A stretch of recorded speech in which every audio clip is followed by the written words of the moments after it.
우리나라 사람들은요, 빨리빨리 익숙해져 있죠. 외국 사람들이 우리나라 와가지고 처음 배우는 말이 빨리빨리라고 해요. 뭐든지 막 빨리빨리, 빨리빨리, 빨리빨리. 엘리베이터도 잠깐 기다리면 될 거를 닫힌 버튼을 하도 눌러가지고 거기만 다 달아있대잖아요. 문의가. 뿐만 아니라 컵라면에다가 물을 붓고 3분 기다려야 되는데 그 3분을 못 기다려가지고 계속 열어보고 계속 뒤집어보고 계속 휘저어보고 그냥 기다리면 되는데 그걸 못 기다린다는 거예요. 빨라야 됩니다. 뭐든지 빨라야 돼요. 그래서 총알배송이라고 하잖아요. 총알배송. 택배도 빨라야 된대요. 오늘 붙여가지고 내일 도착해야 돼. 총알배송. 오늘 주문했으면 오늘 저녁에 와야 돼. 늦어지면은요 다시는 거기랑 거래 안 한다고 그래. 지금은 없지만 옛날에는 택시도 무슨 택시가 있다 그래요? 총알 택시. 어마어마하게 빨리 달리니까는 총알 택시라고 그러죠. 자판기 컵에 이렇게 음료가 다 쏟아질 때까지 좀 기다려야 되는데 유일하게 한국 사람들은 그 잡고 기다린대잖아요. 급해갖고 오죽 급하면은요 국제전화 우리나라 국가번호가 082. 집에 가서 웃으셔. 빨리빨리의 다른 이름을 저는 이렇게 생각합니다. 부지런함이다. 부지런함. 우리나라 국민은 참 부지런합니다. 우리 민족의 대대로 물려받은 유산이라고 저는 생각해요. 이 부지런함. 빨리빨리의 다른 말로서 부지런해요. 왜 이렇게 부지런합니까? 그것은요 어떻게 보면 좀 슬픈 사연이 있는 거예요. 우리나라는요 사계절이 뚜렷하잖아요. 봄, 여름, 가을, 겨울. 그런데 겨울을 잘 지내야 돼요. 겨울을 잘못 지내면은요 그 다음 해에 얼굴을 볼 수 없어. 옛날에는 굶어 죽는 사람들이 참 많았어요. 내가 봄에 씨앗 뿌리고 여름에 가꾸고 가을에 수확을 해서 겨울을 지내야 되는 거예요. 그러니까는 우리나라 국민은요, 우리나라 민족은 대대로 겨울을 준비하기 위해서 살아온 거예요. 그게 우리의 민족성이에요. 각인되어 있는 겨울을 준비해야 된다. 겨울을 준비해야 된다. 겨울에 먹을 양식을 준비하지 않으면 굶어 죽기 때문에 그렇죠. 그러고 보면요 인생의 복이 다른 게 아니에요. 심을 때 심고 땀 흘려 수고할 때 수고하고 거둘 때 거두는 게 복이에요. 그리고 그 거둔 것을 가지고 누리는 것이 복 중에 복입니다. 그래서 전도서에는요 천하만사에 때가 있다 이렇게 말씀하잖아요. 결실의 계절 이 가을에 여러분의 삶에 풍성한 열매가 맺어지기를 주의 이름으로 축복합니다. 삶의 의미에 대해서 정의하는데 사람마다 차이가 조금씩 있어요. 어떤 사람들은요 경제적인 성공에 삶의 의미를 둬요. 부유함이죠. 부유함. 어떤 사람들은요 사회적인 성공에 대해 의미를 둡니다. 나의 사회적인 위치가 높아지는 거에 관심이 있는 거예요. 어떤 사람들은요 맛있는 것을 먹고 좋은 것을 입고 편하게 사는 것에 의미를 둡니다. 그런데 성경은요 우리 인생의 의미가 사회적으로 성공하고 경제적으로 성공하고 잘 먹고 잘 입는 거에 의미를 두지 않습니다. 이 세상의 모든 부귀영화를 누렸던 솔로몬을 통해서 하나님께서 이렇게 말씀하시죠. 전도서 1장 2절 말씀에 전도자가 말한다. 헛되고 헛되다. 헛되고 헛되다. 모든 것이 헛되다. 이렇게 말씀합니다. 세상의 모든 부귀영화를 누렸던 솔로몬이 모든 것이 헛되다고 말하고 있어요. 부자 돼봤는데 그거 헛되더라. 성공해봤는데 헛되더라. 맛있는 음식도 먹어보고 마음이 원하는 대로 즐거움을 누리기 위해서 다 해봤는데 결국에 그 모든 게 헛되더라. 인생의 모든 부귀영화를 누렸던 솔로몬도 모든 것이 헛되다고 하는데 그렇다면 우리의 인생의 의미를 도대체 어디에서 찾을 수 있을까요? 이것은 과수원지기와 나무의 관계에서 그 의미를 발견할 수 있습니다. 여러분 세상 사람들은 꽃에 관심이 많아요. 꽃. 그래서 꽃 피는 계절에는 꽃 구경하러 많이 갑니다. 그렇죠? 백꽃 피면은 백꽃 축제를 해요. 매화가 피면은 매화 축제도 해요.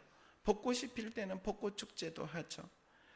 뭐 여러 가지 꽃 축제가 많더라고요. 유채꽃 축제, 산수유꽃 축제, 구절초 축제, 봄이면 봄대로, 가을이면 가을대로, 봄꽃 축제, 가을꽃 축제, 별별 꽃 축제가 많이 있습니다. 그리고 그 꽃들을 보려고 수많은 사람들이 모이죠. 그런데 세상 사람들은 꽃을 구경하러 가지만 과수원지기는 달라요.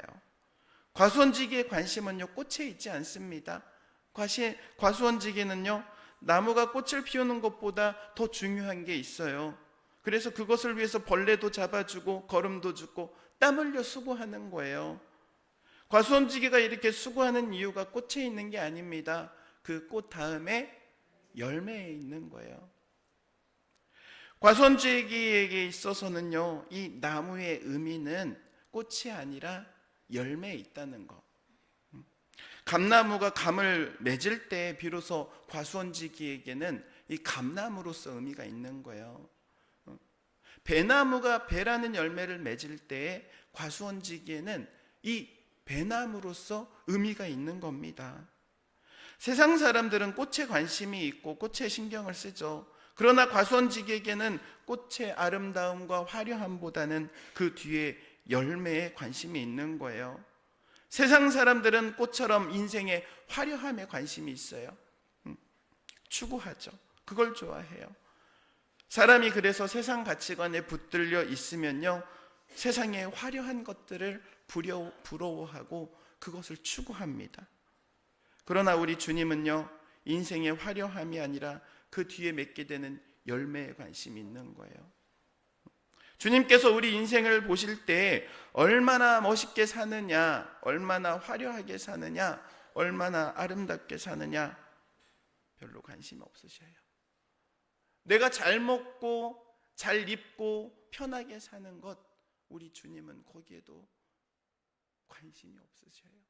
그럼 도대체 어디에 관심이 있습니까? 그 뒤에 맺게 되는 열매.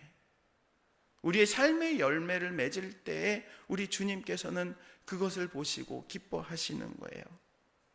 그래서 사람이 주님께 붙들려 있으면 주님께서 원하시는 열매에 관심이 있는 거예요. 여러분은 어떻습니까? 세상의 가치관대로 세상에 붙들려 있습니까? 아니면 주님께 붙들려서 주님께서 기뻐하실 그 열매를 바라보고 계십니까? 사랑하는 성도 여러분, 여러분의 삶에 풍성한 열매가 있기를 바랍니다. 그런데 여기서 문제점이 있죠. 열매 맺기 싫어하는 사람이 어디 있어요? 다 열매 맺고 싶어 합니다.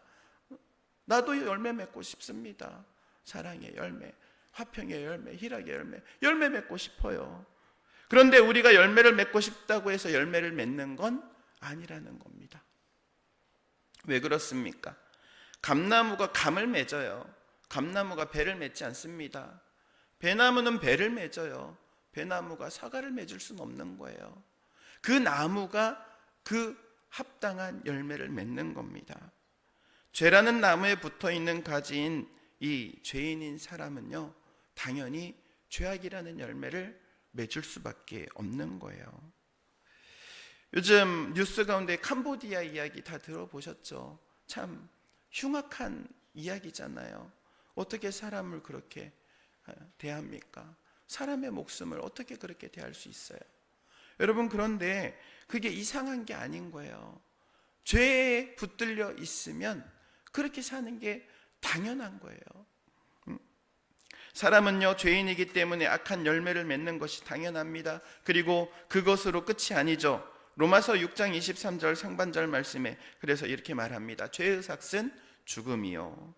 죄라는 나무에 붙어있는 가지인 우리는 죄의 열매를 맺을 수밖에 없는 거예요. 그리고 그 열매로 인하여 결국에 심판, 그리고 죽음을 피할 수 없는 거예요. 이렇게 죄의 열매를 맺는 모습을 자각한 사도 바울이 뭐라고 고백합니까? 로마서 7장 24절에 나는 비참한 사람입니다. 누가 이 죽음의 몸에서 나를 건져주겠습니까? 놀라운 것은 이러한 영원한 죽음과 영원한 심판을 기다리는 우리에게 하나님께서 새로운 산 소망을 주셨다는 거예요. 바로 하나님의 아들이신 예수님을 보내주셔서 우리에게 새로운 살 길을 열어주신 거예요. 죄라는 나무에 붙어있던 죄인이라는 가진 우리를 잘라내어 예수님께 접붙여 주신 거예요. 할렐루야, 아멘. 하나님은요, 예수님께 접붙임된 우리에게 이전과 다른 영양분도 주시고, 그래서 새로운 열매를 맺게 하시는 거예요. 그 새로운 열매를 기대하시기에 열매를 맺게 되는 것을 기뻐하십니다. 그리고 우리가 그 열매를 맺을 때 우리 인생의 참된 의미를 찾게 되는 거예요. 사랑하는 성도 여러분, 여러분의 인생에 하나님께서 기뻐하시는 열매를 풍성하게 맺을 수 있기를 축복합니다. 그 인생의 풍성한 열매를 맺으려면 중요한 강조점이 있어요. 바로 듣는 겁니다.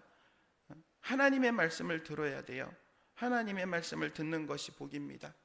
하나님의 말씀을 깨달아야 해요. 하나님의 말씀을 깨닫는 것이 복입니다. 하나님의 말씀을 믿어야 해요. 하나님의 말씀을 믿는 것이 복입니다. 그리고 하나님의 말씀으로 살아야 해요. 하나님의 말씀으로 사는 게 복입니다. 하나님의 말씀이 들리면 놀라운 일들이 일어나는 거예요. 기적과 같은 일들이 일어납니다. 하나님의 말씀이 우리를 이끌어가기 시작하면요, 세상을 거슬러 올라갈 수 있는, 세상의 가치관, 세상의 방법대로 살아가지 않는 놀라운 인생의 변화가 일어나게 되는 거예요. 그렇기 때문에 우리는 하나님의 말씀을 들어야 합니다. 성경은 그래서 우리에게 끊임없이 이야기해요. 뭐라고 말합니까? 쉐마라고 잘 알려진 신명기 6장 4절에 보면은 이스라엘아 들으라 그럽니다. 이스라엘아 들으라. 좀 들으라는 거예요. 들으라는 거예요. 무엇을요? 하나님의 말씀을. 요한계시록 2장 7절에도 이렇게 말하죠. 성령이 교회에 하시는 말씀을 들으라. 말씀을 좀 들으라는 거예요. 예수님께서도 말씀하시죠. 마태복음 13장 9절에 귀 있는 사람은 들어라. 여러분, 귀가 없어서 못 듣는 게 아니에요. 하나님의 백성이 하나님의 음성을 얼마나 안 들으면 계속해서 강조합니다. 좀 들어라. 하나님의 말씀을 좀 들어라. 좀 귀 기울여봐. 하나님의 음성을 좀 들어봐. 여러분, 우리가 하나님의 말씀을 듣기 위해서는요, 경청해야 합니다. 경청. 이 경청이라는 것은 다른 게 아니에요. 내가 듣고 싶은 말을 듣는 게 아니라 상대방이 말하는 것을 듣는 거예요. 이거 너무나도 차이가 있습니다.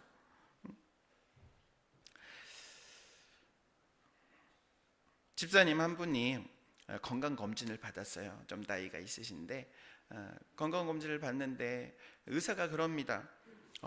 당도 경계에 있고 혈압도 경계에 있네요. 신경 쓰셔야겠습니다. 그래도 연세에 비해서 아주 건강하십니다. 그러니까는 이 집사님이 그래요? 감사합니다. 너무 좋아해. 너무 좋아해. 왜 좋아해요? 자기는 건강하다는 이야기로 들었어. 근데 옆에 있는 아내 권사님은 걱정해. 왜 걱정해요? 경계에 있다니까. 그렇잖아요. 같은 이야기를 듣는데 반응이 다른 거예요. 자기가 듣고 싶은 이야기를 듣는 거예요. 여러분, 이처럼 들어야 할 것을 들어야 되는데 듣지 말아야 할 것을 듣고 들어야 할 것을 못 듣는 경우가 있어요. 그래서 경청해야 합니다. 경청. 집중해서 듣는 거예요. 그리고 상대방이 말하고자 하는 그 말씀의 의도와 뜻을 파악하는 거예요. 오늘 본문에 보면요, 예수님께서 4가지 밭에 대한 비유를 말씀하시고 설명을 해주시죠. 그런데 하나님의 말씀을 듣는 데에 방해가 되는 3가지가 있죠. 3가지 무엇입니까? 첫 번째, 길가를 말합니다. 이건 배척하는 마음이에요. 배척하는 마음. 여러분, 길가는요, 씨앗을 받아들이지 못하죠. 왜? 땅이 굳어있기 때문에, 단단하기 때문에 씨앗을 뿌려놔도 이게 심겨져야 되는데 심겨지지 않잖아요. 단단한 길가와 같은 마음, 배척하는 마음이에요. 왜 이렇게 되었습니까? 마음이 굳어진 이유는요, 사람들이 하도 밟고 지나다녀서 그래요. 수많은 사람들을 경험하면서 마음에 상처를 입었어요. 수많은 사람들에게 정말 속기도 많이 속고 눈물도 많이 흘렸어요. 그래서 말을 하면은요, 그 말을 잘 안 들어요. 왜? 저 사람이 또 다른 어떤 의도를 가지고 지금 이야기를 하는 건 아닌가. 우리가 복음을 전합니다. 예수님을 믿고 죄 용서받으면, 하나님의 은혜를 받으면 하나님의 자녀가 됩니다. 복음을 전하는데요, 이 복음은 하나님의 은혜입니다. 공짜입니다. 그냥 마음을 열어서 받으시기만 하면 돼요. 그럼에도 불구하고 그 말을 듣는 사람들은요, 제가 지금 무슨 의도로 나에게 이런 이야기를 하나, 받아들이지 않는 거예요. 지금 무슨 의도가 있어서 지금 나에게 이런 이야기를 하고 있는 거야. 복음을 전해도 배척하는 겁니다. 길가와 같이 굳어버렸기 때문에. 옛날 노래 중에 뭐 그런 노래 있잖아요. 뭐 사랑에 속고 돈에 울고. 사람들에게 경험한 거예요. 마음이 그래서 굳어진 거. 길가와 같은. 두 번째에 있습니다. 돌밭이 있죠. 돌밭은 어떤 마음입니까? 기분 따라, 감정 따라 휘둘리는 마음이에요. 기분 따라 가는 거예요. 기분 좋으면 믿어요. 기분 좋으면 교회도 나와요. 근데 기분 나쁘면 안 믿어요. 교회도 안 나온다고 그래. 여러분, 토요일 날은 절대로 부부싸움을 하지 마세요. 부부싸움을 해놓고 왜 교회를 안 나오냐고. 싸움은 거기서 해결하고 교회는 교회지. 여기까지 끌고 오지 마. 아셨죠? 예전에 있었던 일이 생각나서 하는 이야기입니다. 안수 집사님하고 권사님이 있는데 신앙생활 정말 잘 하셔요. 그런데 한 번씩 안 나와. 근데 안 나온 이유가 싸워서. 싸우면 안 나온대. 하루에도 기분이 좋고 싫음이 반복되잖아요. 그렇지 않습니까? 뭐 맨날 좋습니까? 사람이. 그런데 신앙도 기분 따라 하면 안 되는 거예요. 기분 좋을 때는 교회 나오고 기분 나쁘다고 안 나오고 그러면 안 되는 거예요. 세 번째 있습니다. 세 번째는 가시덤불. 이것은 물질에 휘둘리는 마음이에요.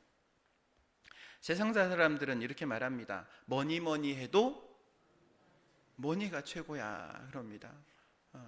이것은요, 물질 만능주의를 말하죠. 물질이 최고예요. 제가 어촌 교회에 있을 때 어촌 교회에서는 참 교회를 나간다는 것 자체가 쉽지 않아요. 왜냐하면 마을 사람들이 손가락질합니다. 손가락질하는 이유가 뭔지 아세요? 배를 타고 바다를 나가면 돈이 되는데 왜 교회를 가느냐는 거예요. 배 타고 바다에 나가면은요, 그날 수입이 그냥 현금이 되는 거야. 근데 그것을 하지 않고 교회를 나간다? 미련하다 그래. 미련하다고. 뭐가 있다고 교회를 가는 거야? 마을 사람들이 손가락질을 해요. 오히려. 그러니까는 교회를 나간다는 게 쉽지가 않아요. 눈치가 보여서. 주일날 교회 나가서 예배를 드린다는 것 자체가 먼저 첫 번째는 그 물욕을 이겨야 되기도 하지만 이 사람들이 인식이 오히려 손가락질을 받는 상황이 돼버리기 때문에 쉽지가 않은 겁니다. 뿐만 아니라 마음이 물질을 향하잖아요. 우리는 보통의 경우 너무나도 쉽게 물질에 흔들리잖아요. 그러지 않습니까? 우리 초등학생, 중학생, 한 고등학생까지 확장해서 얘네들이 가장 좋아하는 명절이 언제인 줄 아세요? 설날. 왜요?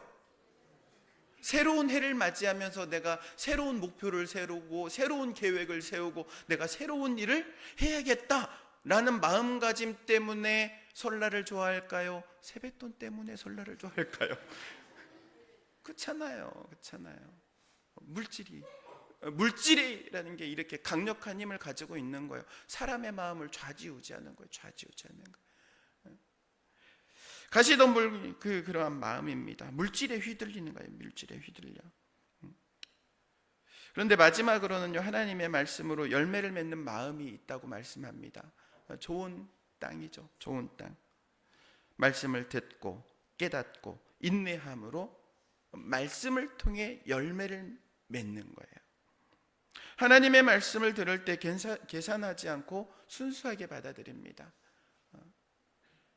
그래서 그 말씀대로 살려고 해요. 내 삶에 적용하려고 합니다. 참 순수한 믿음이죠. 제가 서울에 경험했던 이야기를 해서 죄송합니다만은, 서울에서 전도사 사역을 할 때였어요. 교육전도사.